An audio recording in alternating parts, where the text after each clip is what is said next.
morning. I brushed my hair by myself today. How do I look?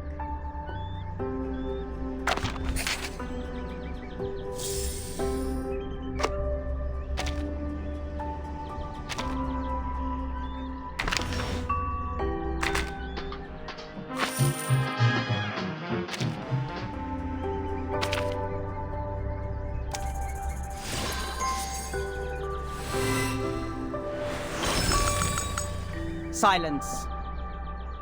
Speak. From whence dost thou hail, and what is thy purpose?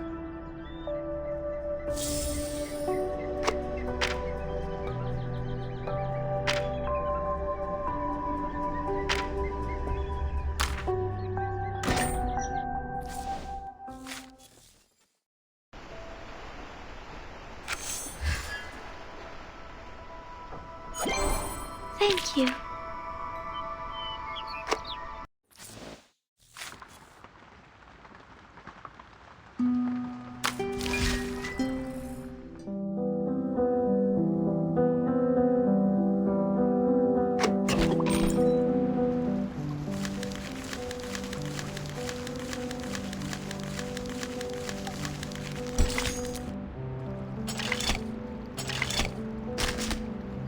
Now those little brats are knocked out.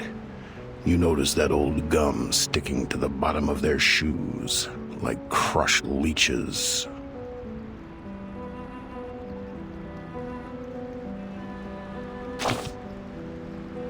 Who does? I'm very glad that we are on the same page on this.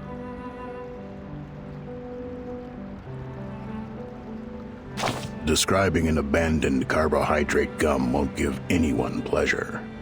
So let's skip to the next subject. Have you noticed the gravel mixed into the gum base? The off-white sand, the synthetic waxed elastic fiber. In the South Bank, there is only one place where such a politically symbolic floor is laid. St. Pavlov Foundation. It's very lively here in the square, just like every day in the past. Speculators who advocate mankind's supremacy are trying to get the attention of the Foundation through demonstrations. They are on the same side as the Foundation, but the Foundation has no intention to treat these protesters as allies and give them what they want. They even sent a little girl to go through the motions as a perfunctory response. Yes, no one will ever ignore them. They are honey-colored. They are the morning sun in California. They are the dazzling spot on the dough that you'll never catch. For those hypocritical politicians, the little girls are the delicacies that they would drool over. Luckily, this little girl is not one of their prey. She is nervous, but not panicked. She doesn't seem to be good at dealing with these slick politicians. The mission capsule of the Foundation grew hot in her tightly clutched fist. And on the other side of the square, another little girl in a black suit is looking over here gloomily. She stood by the Foundation's air outlet, the best place for her.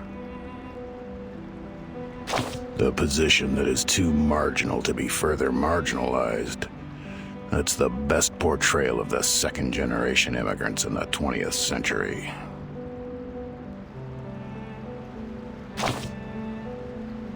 She's someone you will know in the future. Now she shudders and shivers, like a cricket desperate for shelter. She's looking for an eave or a piece of rubble in the storm. Her figure might be frail, but her eyes are filled with cold anger. Maybe she had been rejected just now, or even insulted. She walked up to the square center with firm step, like a warrior. She had to perform another task she didn't like. And at this moment, the capsule in the hand of the ad hoc representative of the Foundation dropped under the push of the crowd. This is a good chance. She feels a hot wind from Africa blow towards Trapani. Then the whole of Sicily becomes dry, warm, and comes alive. The air smells like tropical corals and wild oranges.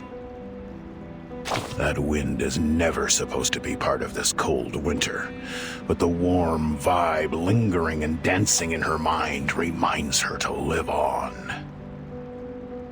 She used to be desperate. Though all she has been through was failure after failure, her vigorous vitality won't fade away. At least not now.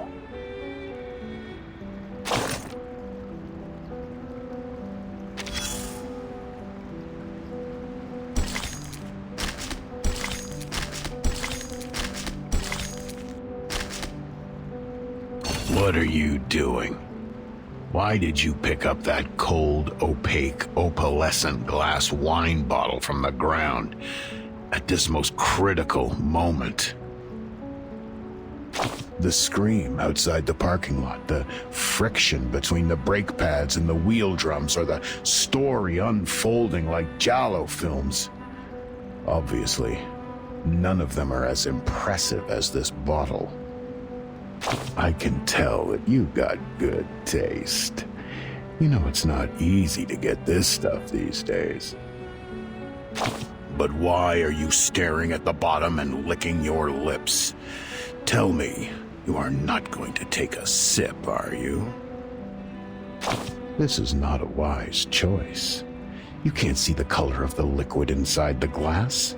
Maybe it's not the ice wine, or beer, or any homemade alcohol. It's probably, very likely, just a critter's snot. Even so, do you still want to give it a try? Every carbuncle you've ever met will appreciate your courage. Now, some cold liquid runs through your throat. It trickles slowly, most likely because it's thick, but the taste is much smoother than you think. Then, a faint scent of absinthe greets your nostril, and maltose, and lemon thyme, and coconut sugar. It's as delicious as a present from the arcanist from New Zealand. And at the same time, your heart swells and you feel a scorching energy fill your windpipe. Your vision begins to blur. You kinda see the rough letter on the bottom. The Walden Potion Bar. It's anything but alcohol. Alcohol is a taboo. But it will empower you to face the next damn reality. Me. Ha! I am no one.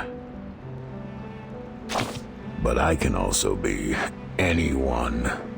A drunken, slovenly old man. A cleaner in a rundown hotel. A fund manager greedy for more. Or a cute spinning crystal skull. Now I'm a drunkard with good taste, just like you. And the day when we formally meet each other is coming soon. Now, lift your big ass and continue your wonderful journey. I will appear at any time. Any moment. No matter you expect or not.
I'm always prepared.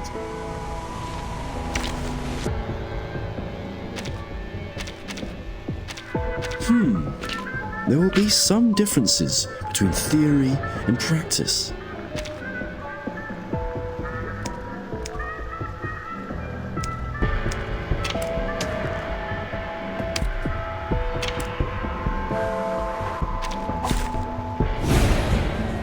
The smell of wolves.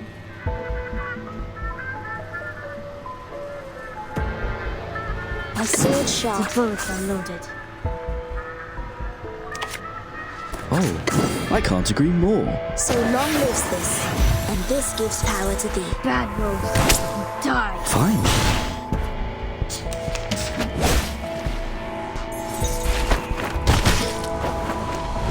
It's alright.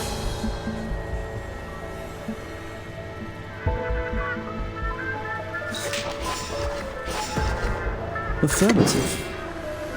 I believe in you. A ravishing rainbow. Premia sereno intenso ad infinito. It's alright. Don't worry. Weightlessness only lasts a second. Waiting, the bullets are loaded. The star falls towards the sun as the apple drops to the ground. Moonlight shines on everyone. I will pray for you. Sorry.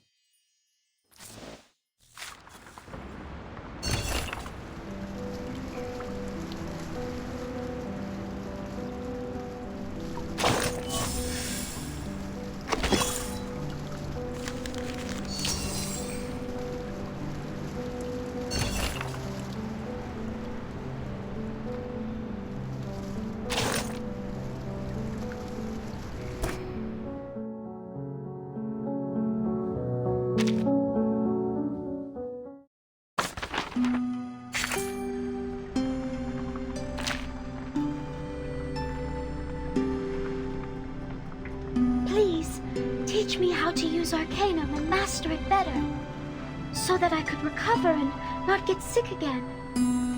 Maybe Mom will not cry for me anymore.